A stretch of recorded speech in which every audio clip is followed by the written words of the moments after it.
Kemudian di Solo, apa benar patroli Kapolresta Solo datang ke kantor partai? Kami sudah lakukan pengecekan. Dalam konteks operasi Manta Brata memang ada target tempat, Pak. Ada target kegiatan, ada target orang, dan ada target benda, Pak.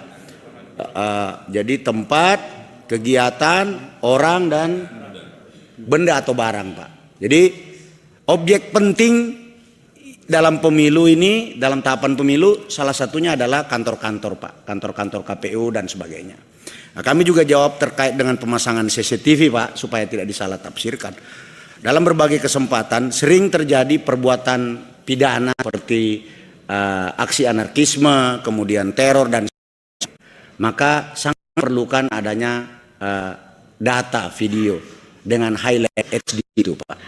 Dan itu pun kita tidak pasang di dalam kawasan kantor KPU. Kita pasang publik, Pak. Contoh misalnya yang menjadi tanggung jawab kami KPU RI yang berada di Jalan Imam Bonjol. Kebetulan KO-nya Pak Ruby yang hadir. CCTV sengaja pasang high resolution dan memiliki kemampuan face recognition. Di Jalan Imam Bonjol kita pasang, Pak. Di dalam tidak ada, Pak. Kalaupun kita membutuhkan video yang ada di dalam, maka harus ada laporan polisi, Pak. Setelah naik sidik, baru kami meminta rekamannya. Jadi Bapak jangan khawatir, Bapak boleh sampaikan, Pak Trimedia, mohon izin Pak, Bapak boleh sampaikan ke konstituen Bapak bahwa pemasangan CCTV itu untuk kepentingan yang positif. Tidak ada kepentingan-kepentingan negatif, Pak. Sama dengan kita pasang CCTV di pabrik atau percetakan yang mencetak tentang surat suara. Kami pastikan bahwa di situ tidak banjir, tidak ada kebakaran. Kalau ada api sebabnya apa? Bukan karena satu dan lain hal. Sampai di pelabuhan pun, Pak, mohon izin, di pelabuhan pun, Pak, kami pasang itu yang namanya tinggi gelombang, air nap dan sebagainya.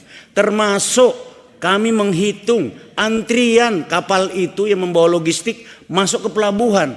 Karena ada waktu spare waktu. Itu sudah kami sudah kami ingatkan betul para Kapolda. Begitu ada kapal logistik yang masuk ke pelabuhan tertentu, maka waktunya harus dihitung betul. Jangan mengikuti antrian karena unsur ekonomi dan sebagainya. Dia harus duluan masuk sehingga bisa didistribusikan ke KPUD lalu ke jajaran KPU yang lain.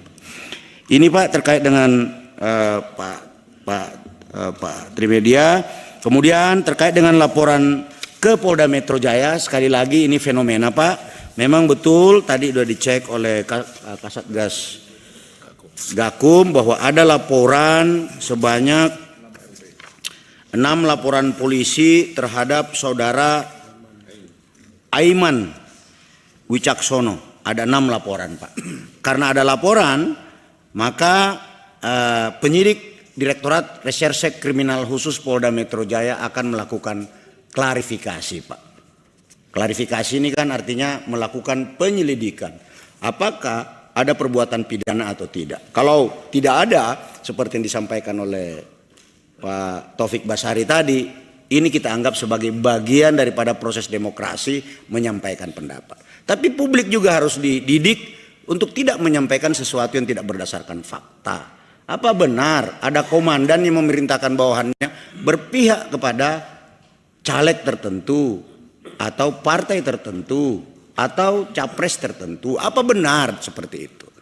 Siapa? Kan katanya banyak. Nanti akan kami klarifikasi, Pak. Jadi tidak usah takut. Aiman datang saja. Siapa orangnya? Buka. Jangan cuma berani bicara tapi tidak berani bertanggung jawab.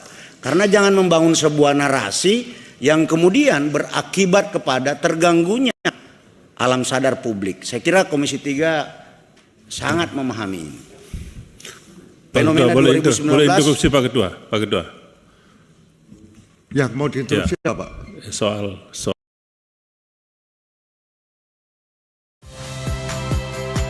Saya Valentina Sitorus.